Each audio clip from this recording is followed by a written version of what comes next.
Car రెంట్కి తీసుకుని సరదాగా బయటకు వెళ్ళాలనుకుంటున్నారా? అయితే వెంటనే ఈ నెంబర్కి కాల్ చేయండి. నమస్తే, వెల్కమ్ టు సుమన్ టీవీ. ప్రస్తుతం మనతో పాటు ఉన్నారు విజయ్ గారు. నమస్తే విజయ్ గారు. నమస్తే మేడం. విజయ్ గారు, స్టాక్ మార్కెట్ అండ్ బెట్టింగ్లో గ్యాంబ్లింగ్స్ జరుగుతూ ఉంటాయి. అంటే డబ్బులు పెట్టడము, మోసపోవడం, చనిపోవడం కూడా జరుగుతూ ఉంటుంది. అసలు గ్యాంబ్లింగ్ అనేది ఎలా జరుగుతూ ఉంటుంది? స్టాక్ మార్కెట్ అండ్ బెట్టింగ్ రెండు కూడా చాలా డిఫరెంట్ మేడం. స్టాక్ మార్కెట్ అనేది గ్యాంబ్లింగ్ కాదు. ఇది పూర్తిగా మార్కెట్ అనాలిసిస్ అండ్ స్కిల్స్ పై ఆధారపడి ఉంటుంది. ముఖ్యంగా పేషెన్స్ అనేది చాలా ఇంపార్టెంట్. సో దీని గురించి మనం తర్వాత మాట్లాడుకుందాం. సో మీరు అడిగినట్లు బెట్టింగ్ అనేది పూర్తిగా గ్యాంబ్లింగ్.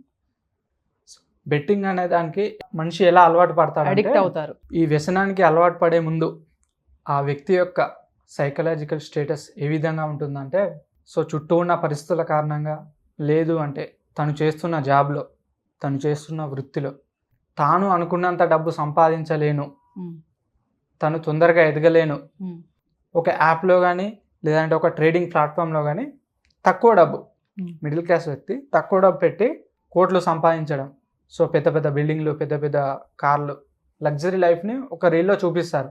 అలాంటి వీడియోస్ చూడడం వల్ల జనాలు మనం కూడా త్వరగా ఎదగాలి, డబ్బులు సంపాదించాలి అనే ఒక గ్యాంబ్లింగ్ సైకలాజికల్ నుండి ఈ అలవాటు మొదలవుతుంది. అంటే వాడు సెకండ్స్లో ఒక పాట టైంలో ఇలా అయిపోయాడు కాబట్టి నేను కూడా అయిపోవచ్చు అన్న ఒక మైండ్ సెట్ అలా మారుతుంది. గ్యాంబ్లింగ్లో డబ్బులు ఎలా నష్టపోతాడంటే, దీన్ని సైకలాజికల్గా కాకుండా సింపుల్గా లాజికల్గా జరుగుతుంది. మీకు చెప్తాను ఎలా డబ్బులు పోగొట్టుకుంటాడంటే, ఒక దానిపై మన ఇద్దరం పందెం వేశాం. ఒకటి మీరు గెలుస్తారు లేదా నేనైనా గెలుస్తాను, 50-50 చాయిస్. ఇక్కడ ఏమవుతుందంటే, ఈరోజు నాకు వస్తుంది, ఒక టైంలో మీకు వస్తుంది. రావడం పోవడం ఇలా జరుగుతున్న క్రమంలో ఒక పాయింట్ ఆఫ్ వ్యూలో నేను జీరోకి వెళ్ళిపోతాను. ఈ నిమిషమే కావచ్చు, ఒక గంట తర్వాత కావచ్చు, లేదంటే రేపే కావచ్చు. నేను జీరోకి వెళ్ళిపోయాక సో ఆ రోజు మనం గేమ్ అనేది ఆపేస్తాం. సో ఇక్కడ ఏం జరుగుతుంది అంటే, ఎప్పుడైతే అవతల సైడ్ ఒక పెద్ద మిషన్, పెద్ద సంస్థ ఉంటుందో డెఫినెట్లీ మనమే జీరోకి వెళ్ళిపోతాం. ఎందుకు అంటే అవతల సైడ్ ఒక పెద్ద మిషన్ ఉంది, దాని దగ్గర మనీ అనేది అన్లిమిటెడ్, మన దగ్గర లిమిటెడ్ మనీ.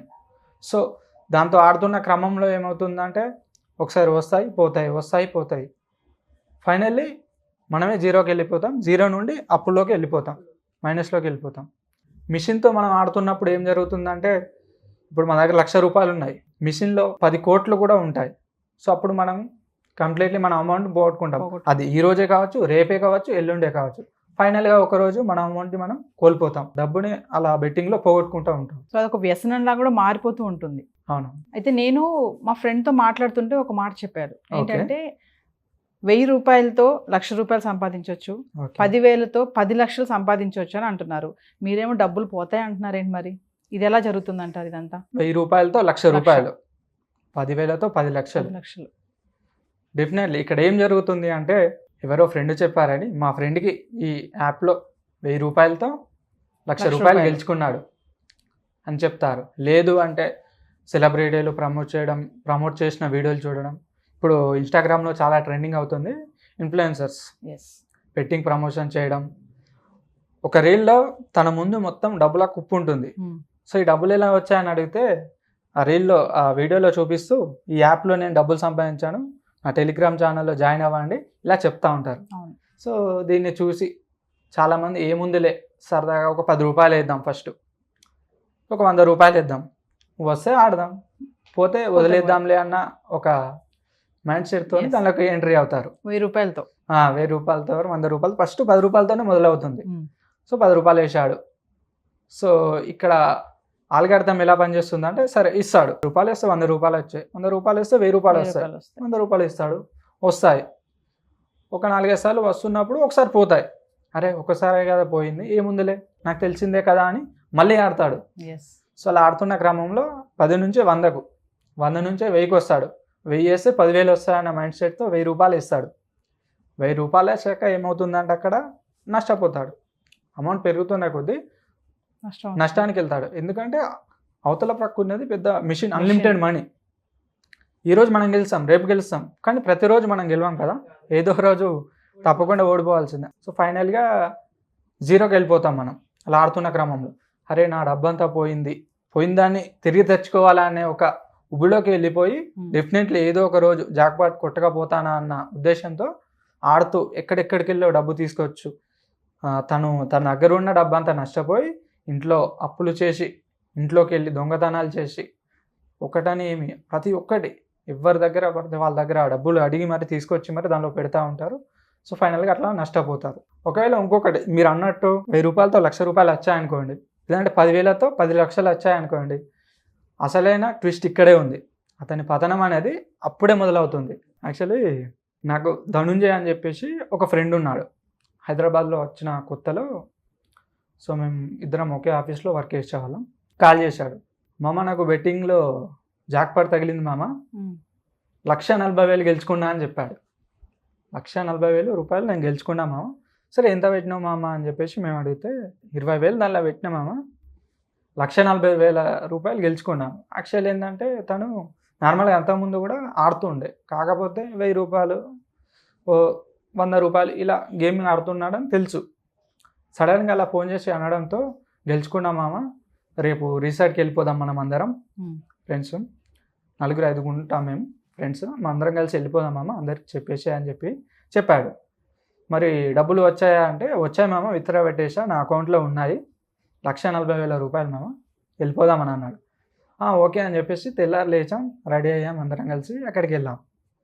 సో అందరం మంచిగా ఎంజాయ్ చేస్తున్నాం, రిసార్ట్కి వెళ్ళిపోయాం, ఎంజాయ్ చేస్తున్నాం ఒక 5 ఫ్రెండ్స్ కలిసి.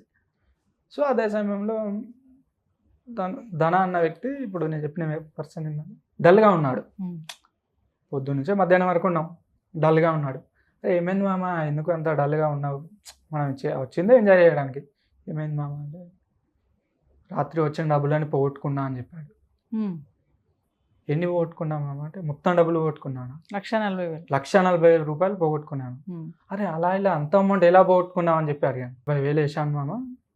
సో తర్వాత అది పోయింది, తర్వాత 40,000 వేసాను. అలా ఒక 40,000 ఒక 2 నుంచి 3 సార్లు వేసేలోపు వచ్చిన డబ్బు అంతా వెళ్ళిపోయింది మామ, రాత్రి నిద్ర కూడా సరిగ్గా పట్టలేదు అని చెప్పాడు. అరే ఇలా ఎందుకు చేసావు, ఫ్రెండ్స్ ఉంటారు కదా, తిట్టారు. 1,40,000 రూపాయలు అలా ఇలా పోగొట్టావు. సో తనకు వచ్చినది జీతం, అంటే తనకు వచ్చిన నెల సాలరీ మొత్తం యాప్లో పెట్టాడు 20,000 రూపాయలు. అంతవరకు 1,000 రూపాయలు 100 రూపాయలతో ఆడే వ్యక్తి 20,000 పెట్టుబడి పెట్టాడు. సో మొత్తం నష్టపోయాడు. వచ్చిన డబ్బులే కాకుండా ఇప్పుడు అన్న 20,000 కూడా తన వెళ్ళిపోయి ఆ నెల ఈఎంఐ కట్టలేకపోయాడు, రూమ్ రెంట్ కట్టలేకపోయాడు, అప్పు తీసుకొని వచ్చాడు. సర్లే అని అనుకున్నాం. తర్వాత ఆ ఫ్రెండ్ ఒక 1 మంత్ తర్వాత చూస్తుంటే ఆ బెట్టింగ్స్కి అడిక్ట్ అయిపోయాడు. ఎప్పుడైతే 100,000 నుంచే ఉన్న వ్యక్తి ఇప్పుడు ఎప్పుడు చూసినా కూడా ఆ బెట్టింగ్ యాప్స్లో 10,000 పైనే డిపాజిట్ చేస్తాడు. 100 నుంచే మొదలైన వ్యక్తి ఈరోజు 10,000 20,000 ఆ అమౌంట్ ఎవరిదైనా సరే అలా అప్పులు తీసుకురావడం, ఇంట్లో గొడవలు పడడం, సో చాలా డబ్బు నష్టపోయాడు. సో కొన్ని రోజులు అలా 1-2 ఇయర్స్ తర్వాత అతను చూస్తే చాలా అప్పులోకి వెళ్ళిపోయాడు. జాబ్ మానేశాడు, చాలా అప్పుల్లోకి వెళ్ళిపోయాడు. సో ఇంటి దగ్గర ఒక 2 టైమ్స్ సూసైడ్ అటెంప్ట్స్ కూడా చేసుకున్నాడు. సో తర్వాత కొన్ని కారణాల వల్ల ఇప్పుడు మారిపోయాడు. సో అలాగా ఒక ఇన్సిడెంట్ జరిగింది. ఇక్కడ మనం అర్థం చేసుకోవాల్సిన విషయం ఏంటంటే ఆ వ్యక్తి కోల్పోయినప్పుడు 10,000తో కోల్పోయినప్పుడు బాగానే ఉన్నాడు. ఎప్పుడైతే డబ్బులు వచ్చాయో 20,000 వేసినప్పుడు 1,00,000 రూపాయలు వచ్చాయో అవి ఉంటాయనుకుంటున్నారా? నైట్ వచ్చిన డబ్బులు, సాయంత్రం వరకు వచ్చిన డబ్బులు మళ్ళీ తిరిగి తెల్లారి చూసుకునేసరికి అకౌంట్లో డబ్బులు లేవు, మొత్తం గ్యామ్లోకి వెళ్ళిపోయాయి. 1,00,000 రూపాయలు ఉంటే 1,00,000 రూపాయలు వేసేసాడు. సో తనకు వచ్చిన డబ్బు అంతా పోగొట్టుకున్నాడు. ఏదో ఒకరోజు జాక్పాట్ కొట్టలేకపోతానా అన్న ఉద్దేశంతో ప్రతిరోజు ఆడుతూ ఉంటావు. సో అది డబ్బు పోతూ ఉంటుంది. ఫైనల్ గా గెలవాలి అనే పంతం అప్పులతో అంతం అలా ముగిసిపోతుంది. సో విజయ్ గారు, సరే మీ ఫ్రెండ్స్ తో జరిగినటువంటి సన్నివేశం చెప్పారు, మరి ఈ గ్యాంబ్లింగ్ అనే దానికి అంతం లేదంటారా? ఉంది మేడం, డెఫినెట్లీ. ఈ గ్యాంబ్లింగ్ అనే దానికి అంతం ఏంటంటే డెత్, చావే. సొల్యూషన్ లేదు, ఇంకా లేదు, చావే. ఎందుకంటారా? ఒక విన్నింగ్ రేషియో అనేది బెట్టింగ్ యాప్స్ సైడే, అంటే వాళ్ళ సైడే వాళ్ళకి ఫేవర్గానే ఉంచుకుంటారు. సో దీనివల్ల ఏంటంటే మనిషి సైకలాజికల్గా వస్తాయి అన్న ఒక భ్రమలోకి వెళ్ళిపోయి ఇక్కడెక్కడి నుంచో డబ్బు తీసుకొచ్చుకుంటూ అలా పెడుతూ ఉంటారు. ఒకవేళ ఇలాగే ఆడుతూ వెళ్తే ఆ వ్యక్తి ఒక్కడే కాదు, అతన్ని ఇష్టపడే ప్రతి ఒక్కరు గట్టిగా మాట్లాడితే అతను నా అనుకున్న ప్రతి ఒక్కరు కూడా స్ట్రగుల్ అవ్వాల్సిందే. లేదంటే 10 నిమిషాలు ఏదైనా వర్క్ చెప్పామనుకోండి గ్యాంబ్లింగ్కి అలవాటైన వ్యక్తికి, సో అతను ఆ 10 నిమిషాలు కూర్చోలేడు. అదే తన శరీరం గ్యాంబ్లింగ్ ఆడడానికి గంటలు కాదు, పొద్దున రాత్రి ప్రతిరోజు కూడా ఆడడానికి అతను సిద్ధపడతాడు. ఆ గ్యాంబ్లింగ్ అనేది అంత అట్రాక్టివ్ ఉంటుంది, అంటే గ్యాంబ్లింగ్ అనేది ఆ విధంగా మనిషి అలా అడక్ట్ అయిపోయి ఉంటాడు అన్నట్టు. సో ఇలా జరుగుతున్న క్రమంలో ఏంటంటే తను సర్వం కోల్పోతాడు. తను తెలిసిన చిన్న పరిచయాల దగ్గర నుంచి ప్రతి ఒక్కరిని డబ్బులు అడుగుతారు. సో ఆ వ్యక్తి ఆ నిమిషం ప్రతి ఒక్కరికి కాల్ చేసి ఎప్పుడు కూడా ఆడని అబద్ధాలు కూడా తను ఆడతాడు. తన ఇంట్లో వాళ్ళకి బాగాలేదని, తనకేదో హెల్త్ బాగాలేదని. సో అలా ఒకటని ఏం కాదు, దొంగతనాలు కూడా పాల్పడతారు. దానిలో ఆశ్చర్యపోవాల్సిన పని లేదు.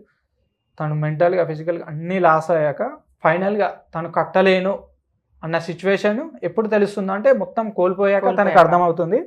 ఆ అర్థమైనప్పుడు ఆ వ్యక్తి ఫైనల్గా సూసైడ్ అటెంప్ట్ చేసుకోవడానికి సిద్ధపడతాడు. కాకపోతే అలాంటి టైంలో ఉన్నప్పుడు కూడా మనం తిరిగి కోలుకోవచ్చు, బట్ అలాంటి కండిషన్ తెచ్చుకోవద్దు డెఫినెట్లీ. సో ఇలాంటి గ్యాంబ్లింగ్ అలవాట్లు ఉన్న వాళ్ళు అంటే బయట పడాలి అనుకుని మీ దగ్గరికి వచ్చి మారారని మాకు తెలిసింది. ఎలా అండి, ఎలా జరిగింది ఇదంతా, ఎట్లా మార్చారు మీరు? డెఫినెట్లీ మేడం, నా దగ్గరికి వచ్చే 90% కేసుల్లో స్టాక్ మార్కెట్ ట్రేడింగ్ అండ్ బెట్టింగ్లో నష్టపోయిన వాళ్ళే వస్తూ ఉంటారు. ఈ మధ్య ఇది చాలా పెరిగింది, లాక్డౌన్ తర్వాత నుంచి చాలా ఇది పెరిగిపోయింది సంఖ్య. సో ఓవర్ నైట్లో మారతారని నేను చెప్పాను, బట్ డెఫినెట్లీ కొంత టైం పడుతుంది, బట్ తప్పకుండా మారతారు. సో ఒక్కసారి ఆలోచించాడు మేడం, ఎందుకంటే గ్యాంబ్లింగ్ అనే ఒక బెట్టింగ్ యాప్స్ కానీ ఈ జూదానికి అలవాటు పడి, ఈ బెట్టింగ్సే అలవాటు పడి ఒక్కొక్కరు తమ ఫ్యామిలీ, రోజు న్యూస్ పేపర్లలో చూస్తున్నాం, ఫ్యామిలీని కోల్పోతున్నారు. ఇంత దారుణం అని వాట్ ఈస్ దిస్? ఒకసారి ఆలోచిస్తే ఒక బెట్టింగ్ యాప్ అనేది ఫ్యామిలీ మొత్తం లైఫ్ని స్పాయిల్ చేస్తుందంటే అది ఎంత ప్రమాదకరమైంది ఆలోచించండి. సో తల్లిదండ్రులకు కూడా నేను చెప్పేది ఏంటంటే, బెట్టింగ్స్ అనే వర్డ్ వచ్చినప్పుడు కానీ ఇది ఒక బ్యాడ్ వర్డ్గా చూడాలి. ప్రతి తల్లిదండ్రి కూడా పిల్లలు ఏం చూస్తున్నారో, మొబైల్లో ఏం చేస్తున్నారో అని ప్రతిదీ గమనించాలి. ఒకవేళ ఇదేంటి నాన్న, ఇదేంటి అమ్మా అని అడిగినప్పుడు డెఫినెట్లీగా వాళ్ళకు దాని గురించి చెప్పడానికి కూడా మనం ప్రయత్నించకూడదు, దాన్ని అవాయిడ్ చేసేయాలి. ఛానల్లో వస్తే ఇమీడియట్లీ ఛానల్ చేంజ్ చేసేయాలి. ఎందుకంటే ఈరోజు దాని గురించి మనం ఎక్స్ప్లెయిన్ చేసినట్టయితే ఈరోజు కాకపోయినా తను ఏదో ఒక రోజు దాని జోలికి తను వెళ్ళవచ్చు. తను జీవితం అనేది ఎప్పుడు ఏ టైం ఎలా ఉంటుందో చెప్పలేము, కాబట్టి ఏ టైంలో అయినా తను అడక్ట్ అయిపోవచ్చు. డెఫినెట్లీ చూద్దాం అనేది చాలా ప్రమాదకరమైంది, దీని జోలికి అస్సలు వెళ్ళకూడదు. మీరు అన్నట్టు ఎవరైనా కూడా ఒక గేమ్లో డబ్బులు వచ్చాయని చెప్తారు. మా ఫ్రెండ్కి 1000 రూపాయలతో 1,00,000 రూపాయలు వచ్చాయని చెప్తారు. నిజాయితీగా అడగండి, వచ్చాయన్న దానికైనా తను ఎంత పోగొట్టుకున్నాడు, ఎండ్ ఆఫ్ ది డే తను లాస్ట్లోనే ఉంటాడు. నిజాయితీగా ఈ వీడియో చూసిన ప్రతి ఒక్కరు కామెంట్ చేయండి, ఎండ్ ఆఫ్ ది డే తను ఎంత లాస్ అయ్యాడు, బెట్టింగ్లో ఎంత పోగొట్టుకున్నాడు. బెట్టింగ్లో డబ్బులు వచ్చాయని చెప్పడం కాదు, బెట్టింగ్లో ఎంత పోగొట్టుకున్నాడో నిజాయితీగా ఈ వీడియో కింద కామెంట్ చేయండి. సో ఎందుకంటే చాలామంది చెప్పుకోలేరు మేడం. సో ఎందుకంటే చెప్తే ఏమైనా అనుకుంటారు, పోయింది అని చెప్తే ఒక ఫియర్, ఒక భయం వల్ల, లేదు అంటే గిల్టీ ఫీలింగ్ ఉంటుంది, పోగొట్టాడు అంటున్నారు అని చెప్పేసి ఎవరు కూడా చెప్పుకోలేరు. వచ్చినాయే చెప్తారు, ఒకవేళ పోయినా కూడా పోలేదని చెప్పరు, వచ్చాయనే చెప్తారు. సో విజయ్ గారు, ఫైనల్ గా బెట్టింగ్ ఆడే వాళ్ళకి, ఈ వీడియో చూస్తున్న వ్యూవర్స్ కి ఏం చెప్తారు? ఈ వీడియో చూస్తున్న ప్రతి ఒక్కరికి చెప్తున్నాను, betting apps, online betting apps, ఈ జూదాలకు అలవాటు పడి ప్రాణాలు కోల్పోతున్న వారి సంఖ్య రోజు రోజుకు పెరుగుతూ వస్తుంది. ఎవరో చెప్పారని, ఫ్రెండ్స్ చెప్పారని ఈ బెట్టింగ్ యాప్స్ గురించి తెలుసుకోవాలనుకుంటున్నావా? అలాంటి ఆలోచనని మానేయి. ఒకవేళ బెట్టింగ్స్ గురించి తెలిసి ఉండే బెట్టింగ్ ఆడాలి అనుకుంటున్నావా? అస్సలు ఆడకు. ఒకవేళ బెట్టింగ్స్ ఆడుతున్నట్టయితే వెంటనే ఈ క్షణమే ఆపేసేయి. డబ్బులు కోల్పోయావా, అప్పుల్లో ఉన్నావా, మరేం పర్వాలేదు. మహా అయితే 5 లక్షలు, 10 లక్షలు, కోటి రూపాయల అయినా సరే వెంటనే వదిలేసాయి. 5 నుంచి 10 సంవత్సరాల్లో గట్టిగా కష్టపడితే నువ్వు పోగొట్టుకున్న డబ్బును తిరిగి సంపాదించవచ్చు. కానీ ఈ జూదాన్ని ఇలా కొనసాగిస్తూ ఉంటే నువ్వు ఒక్కడివే కాదు, డబ్బు, పరువు, మర్యాద ఇవే కాదు, నిన్ను ఇష్టపడే ప్రతి ఒక్కరు గట్టిగా మాట్లాడితే నువ్వు నా అనుకునే వాళ్ళందరినీ కూడా కోల్పోతావు. నువ్వెంత ప్రయత్నించినా ఈ బెట్టింగ్ యాప్స్, ఈ గ్యామ్లింగ్ అనే వ్యసనం నుండి బయటికి రాలేకపోతున్నావా? వెంటనే కింద కనిపిస్తున్న ఈ నెంబర్కి కాల్ చేయి. మా టీం ఉంటారు, మిమ్మల్ని కాంటాక్ట్ అవుతారు, తప్పకుండా మిమ్మల్ని మారుస్తారు. గుర్తుపెట్టుకో, డబ్బు సంపాదించడం తరువాత, కానీ ఉన్న డబ్బు పోగొట్టుకోవడం అనేది చాలా ముఖ్యమైనది. ఇప్పటికే కోల్పోయింది చాలు మిత్రమా, ఇక మేలుకో, ఇప్పటికైనా మారుదాం. థ్యాంక్ యూ విజయ్ గారు. Thank you madam.